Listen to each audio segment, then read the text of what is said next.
तो बात हो रही है सलाम क्रिकेट में भारत और न्यूजीलैंड के बीच वर्ल्ड टेस्ट चैंपियनशिप फाइनल की। 1877 से टेस्ट क्रिकेट का आगाज हुआ और अब 2021 में पहली बार टेस्ट क्रिकेट का वर्ल्ड चैंपियन मिलेगा। तो मेरे साथ आज वो शख्स हैं जिनकी कप्तानी में शायद 2002 में इस सफर का आगाज हुआ था। आज विराट कोहली कप्तान है, तब सौरव गांगुली कप्तान थे और दादा इस वक्त बोर्ड प्रेसिडेंट नहीं, फॉर्मर इंडिया कैप्टन के तौर पर हमारे साथ है। और एक तो दादा आपका कमबैक हुआ है आज तक पर, थैंक यू वेरी मच। और मैं देख रहा हूं कि आपने इंडिया का वो ब्लेजर पहना हुआ है शायद जो किसी जीत वाले दौरे का होगा। बिल्कुल विक्रांत, ये जितना मुझे याद है ये पाकिस्तान का दौरा था 2004 में, 3 या 4 में जब हम पाकिस्तान गए और वहाँ पे सीरीज़ जीते, तो सामने यही ब्लेज़र था। तो मैंने सोचा डाल लेते हैं। आज भारत पहली बार वर्ल्ड टेस्ट चैंपियनशिप फाइनल खेलेगा। ये वर्ल्ड कप फाइनल के बराबर ही होए टेस्ट फॉर्मेट में, तो मुझे लगा कि इस समय के लिए ये एक अच्छा मौका है ये ब्लेज़र डालने का। बहुत दिन बाद ये ब्लेज़र डाले, 2 साल पहले डाला था जब बोर्ड के प्रेसिडेंट बने, उसके बाद जब इंडिया के लिए खेलते थे उससे आगे तब ये ब्लेज़र डालते थे। तो सोचा आज एक मौका है डालने का। नहीं, बहुत अच्छे और बड़े सही वक्त पर आपने इंडिया का ब्लेजर निकाला, क्योंकि टेस्ट क्रिकेट की रिवायत ऐसी रही है ना दादा। 1877 से चलता आ रहा है। वर्ल्ड कप 50-50 में हुआ, वर्ल्ड कप 20-20 में हुआ, लेकिन ये जैसे आपने कहा दी अल्टीमेट टेस्ट है। सौरव गांगुली को कैसा लगता है, उस कप्तान को जिसकी कप्तानी में भारत की दशा और दिशा दोनों बदली थी? टेस्ट क्रिकेट में विदेश में जाकर टीम ने जीतना शुरू किया था। आज उस सौरव गांगुली को, फॉर्मर कैप्टन को कैसा लगता है जब वो विराट कोहली को कल देखेंगे टॉस के लिए साउथहैम्पटन में वर्ल्ड कप की तैयारी करते हुए?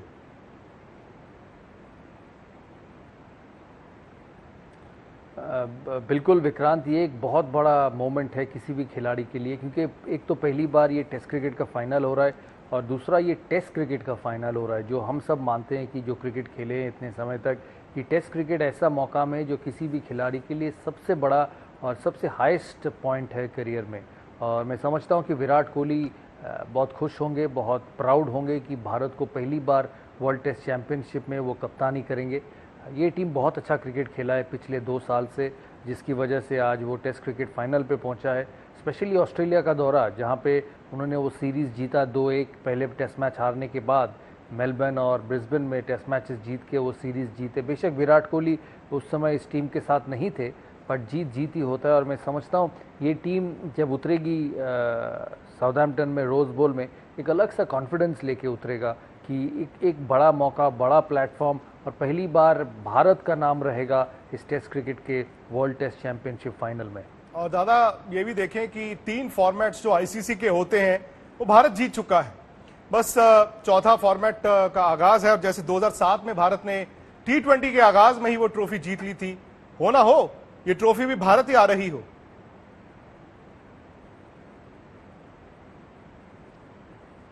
आशा करते हैं कि ये ट्रॉफी भारत में ही आए विक्रांत। देखिए, गेम में तो आप कुछ कह नहीं सकते, गेम में कोई भी जीत सकता है। और ऐसे एक टीम के साथ खेल रहा है न्यूजीलैंड, जो मैं समझता हूँ इस समय अपने बेस्ट फॉर्म पे है। मैं न्यूजीलैंड क्रिकेट को बहुत समय तक देखा हूँ और अगर मेरे से पूछेंगे, ये शायद ये न्यूजीलैंड टीम मेरे देखा हुआ पिछले 30-35 साल से सबसे बेहतरीन टीम है। पूरा बैलेंस टीम है। हाल ही में इंग्लैंड में टेस्ट सीरीज़ हराए हैं न्यूजीलैंड। आखिरी टेस्ट मैच उन्होंने बर्मिंघम में जीता, तो कॉन्फिडेंस उनका भी बहुत अच्छा रहेगा इस मैच के लिए। इसीलिए मैं समझता हूँ इंडिया के लिए ये मौका, ये दौरा उतना आसान नहीं होगा, क्योंकि ऐसे एक टीम के साथ उनका पाला पड़ा है जो इस समय बहुत अच्छा क्रिकेट खेल रहा है। और ये एडवांटेज भी रहेगा न्यूजीलैंड को कि वो इंग्लैंड में 2 टेस्ट मैचेस खेल चुके हैं। कंडीशंस तकरीबन वैसी होती हैं जो न्यूजीलैंड में होती हैं। बिल्कुल विक्रांत, एडवांटेज तो थोड़ा सा होगा, क्योंकि कंडीशंस पे खेले हैं, टेस्ट फॉर्मेट में खेले हैं और जीते हैं इंग्लैंड के सामने। इंग्लैंड को इंग्लैंड में हराना इतना आसान नहीं है। हमें याद है 2007 में जब हम इंग्लैंड में जीते टेस्ट सीरीज़, 25 साल बाद किसी टीम ऑस्ट्रेलिया के अलावा इंग्लैंड को हराया था। उसके बाद शायद मुझे नहीं लगता कि इंग्लैंड किसी भी सीरीज़ में हारा है इंग्लैंड में। तो मैं समझता हूँ न्यूजीलैंड के लिए ये एक बहुत बड़ा समय है, बहुत बड़ा सीरीज़ था जो हाल ही में 4-5 दिन पहले उन्होंने जीता है इंग्लैंड के सामने। सिर्फ सीरीज़ जीतना नहीं, मैं समझता हूँ उस टीम को देख के ऐसे लगा था कि टीम में मजबूती बहुत है। और आपको ये भी दिमाग में रखना पड़ेगा कि वो मैच उन्होंने जीता बिना केन विलियम्स से, बिना जेमिसन से, और टीम सऊदी से, जो उनके लिए बड़े खिलाड़ी रहे हैं, जो शायद इस वर्ल्ड टेस्ट चैंपियनशिप में वापस आएंगे उनके लिए।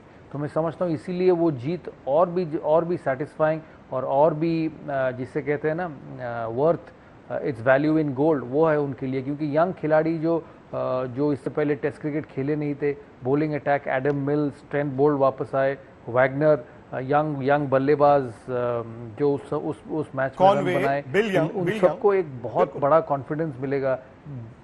हाँ, कॉनवे तो लॉर्ड्स में डबल 100 बनाए, लेकिन यंग जो उनका डेब्यू हुआ एजबास्टन में, पहली पारी में बहुत अच्छा पारी खेला एक अच्छे इंग्लैंड अटैक के सामने। क्योंकि स्टुअर्ट ब्रॉड और जेमी एंडरसन इंग्लैंड में एक अलग बॉलर बन जाते हैं उन कंडीशंस में जहाँ पे स्विंग होता है, ड्यूक बॉल्स पे, ओवरहेड कंडीशंस पे, तो वो अलग बॉलर बन जाते हैं। तो मैं समझता हूँ वो जीत न्यूजीलैंड को बहुत कॉन्फिडेंस देगा।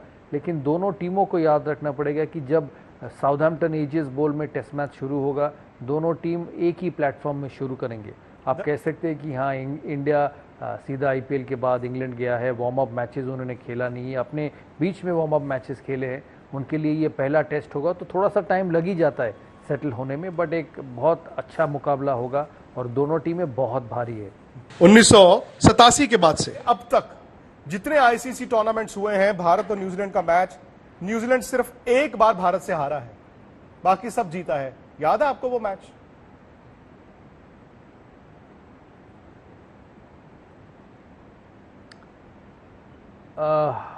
आईसीसी टूर्नामेंट में नहीं, मुझे याद दादा, आप भी हिंदुस्तान के कप्तान थे उस मैच में, अभी भी याद है आप कप्तान थे उस मैच में, 2003 वर्ल्ड कप, एक ही मैच में न्यूजीलैंड हारा इंडिया से। करेक्ट विक्रांत, मुझे अब याद आया, सेंचुरियन में खेले थे हम और हमने न्यूजीलैंड को बहुत जल्दी बहुत कम रनों पे आउट कर दिए थे।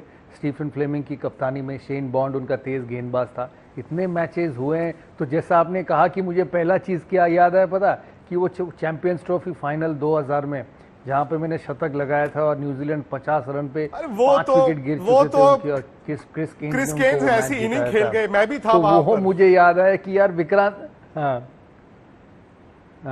तो मुझे ऐसा लगा कि विक्रांत कौन सा मैच का बात कर रहा है, क्योंकि मुझे सीधा उस मैच का याद आया, यार फाइनल भी तो उन्होंने हमको हरा दिया था।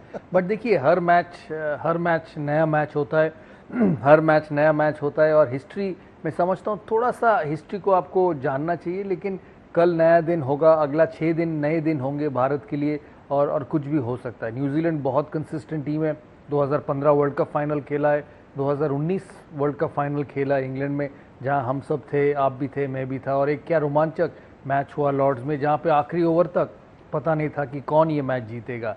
तो ये बड़े टीमों को झटका देता है, ये बड़े स्टेज पे अच्छे क्रिकेट खेलते हैं। बट यही चाहूँगा कि इंडिया उभर के आए, इंडिया के जो यंग खिलाड़ी हैं, एक्सपीरियंस खिलाड़ी हैं, वो अपना बेस्ट दे और भारत ये मैच जीते। दादा, चूंकि आप इंग्लैंड में क्रिकेट बहुत खेले, आपने डेब्यू वहां पे किया 96, उसके बाद 2002 में आपने कप्तानी की, 2007 में भारत जीता, 2011 मुझे याद है हम और आप आज तक के लिए शोज करते थे, हर रोज उम्मीद के साथ मैदान जाते थे और मायूस होकर शाम को वापस आते थे। 4-0 इंडिया हारा, फिर 14 हारा, 18 हारा। एक तो मैं आपसे जानना चाहता हूं, इंडियन कॉन्टेक्स्ट में इंग्लैंड में इतना स्ट्रगल हम क्यों करते हैं, और दूसरा, इस टीम के पास, इस भारतीय टीम के पास क्या ऐसा असला है जो आपको यह बताता है कि नहीं यार, इस बार भारत हारेगा नहीं?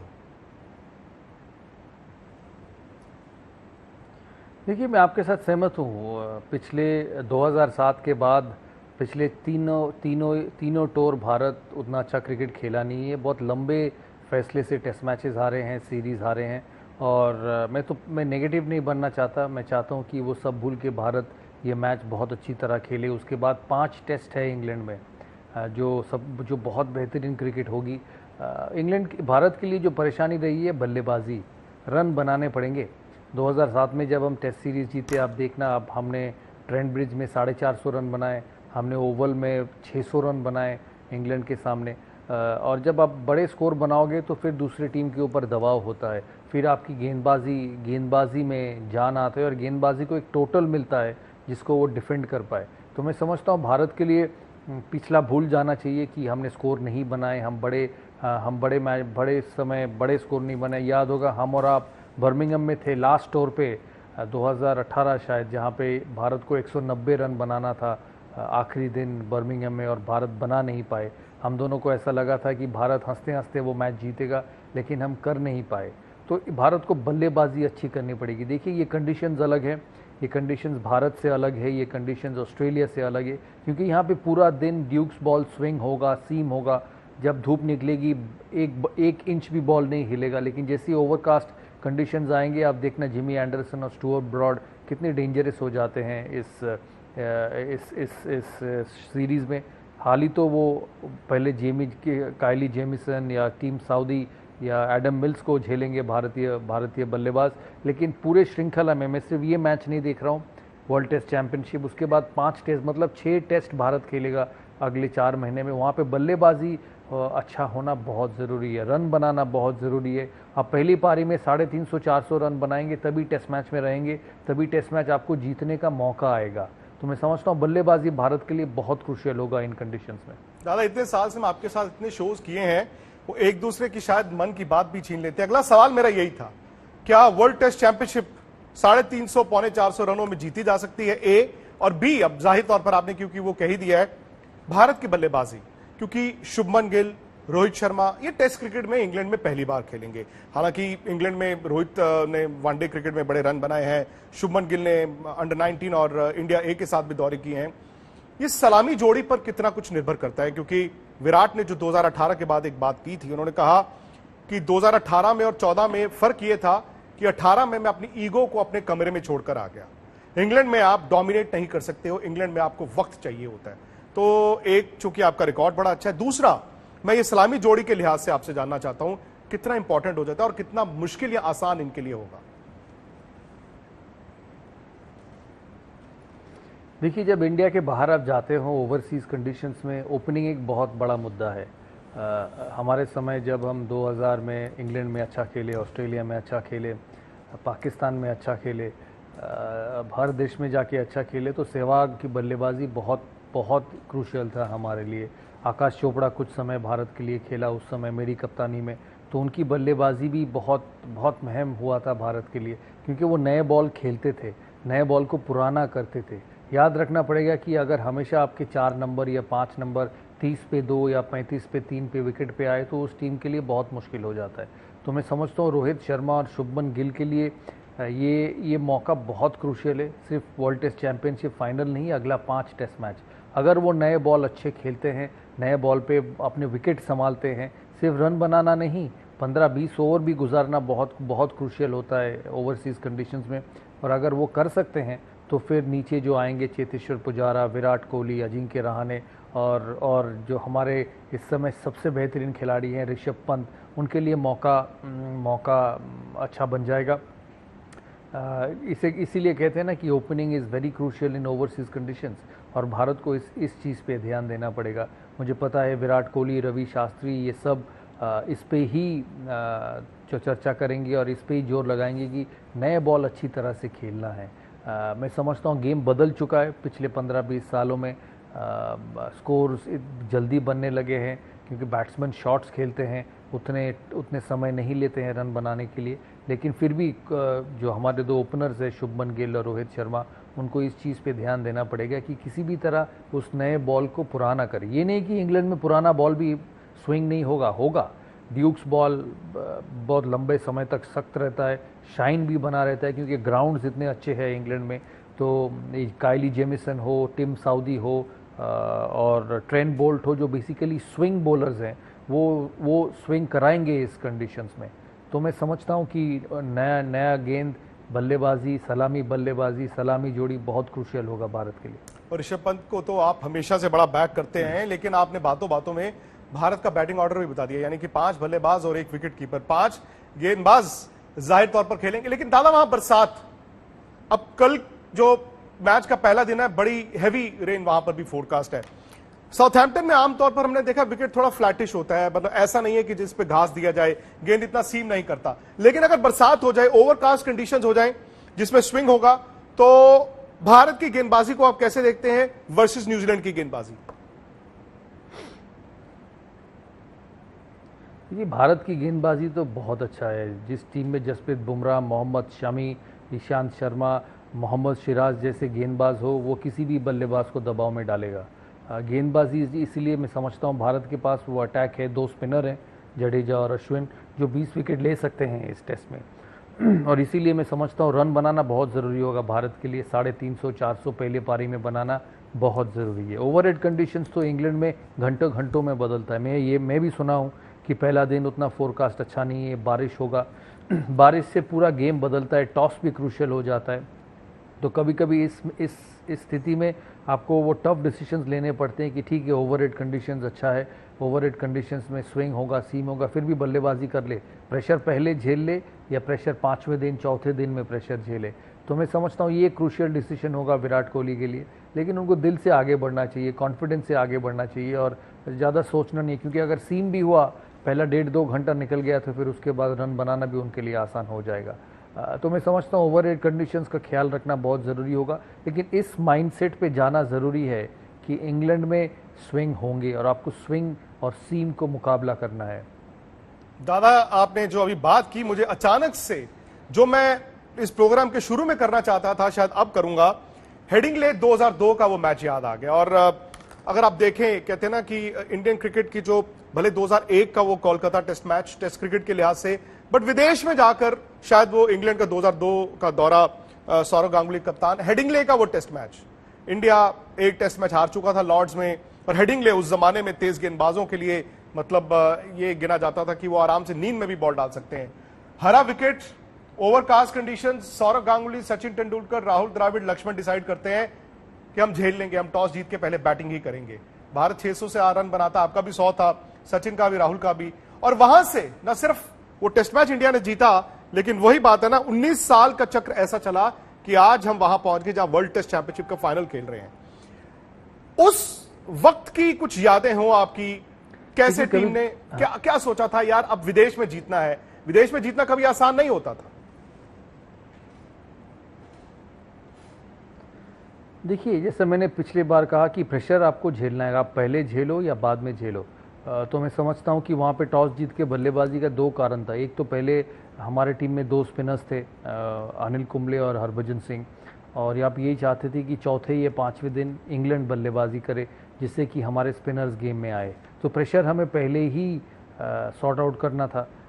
और मैं समझता हूँ जो बड़ी मैचें जीती जाती है वो प्रेशर पहले संभाल के ही जीता जाता है। अब इंडिया का सोचो, जोहान्सबर्ग में 3 या 4 साल पहले 2-0 से वो पीछे थे साउथ अफ्रीका के सामने। जोहान्सबर्ग पे उस पिच के ऊपर भारत ने पहले बल्लेबाजी की और टेस्ट मैच जीता।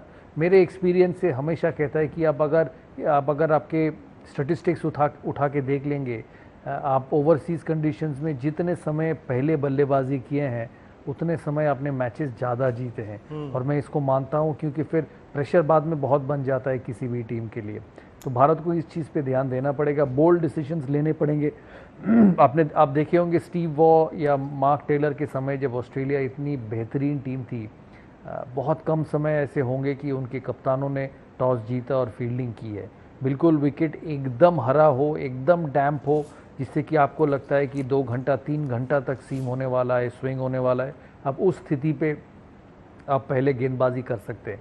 लेकिन जहाँ पे 1 घंटे की बात है, आधे घंटे की बात है या लंच तक की बात है, वहाँ पे आप प्रेशर पहले ही झेलो तो अच्छा होता है। तो इसीलिए मैं समझता हूँ टॉस जीत के पहले बल्लेबाजी करना बहुत क्रूशियल होगा। जो हमने हेडिंगली में किया, हम हार सकते थे वो मैच, हो सकता था कि हम 40 पे 5 हो जाए और इंग्लैंड गेम अपने हाथ में ले ले। बट यही तो क्वालिटी होती है टीम में, यही क्लास होती है टीम में कि बल्लेबाजी करे डिफिकल्ट समय पे। और इस टीम में भी वही बात है।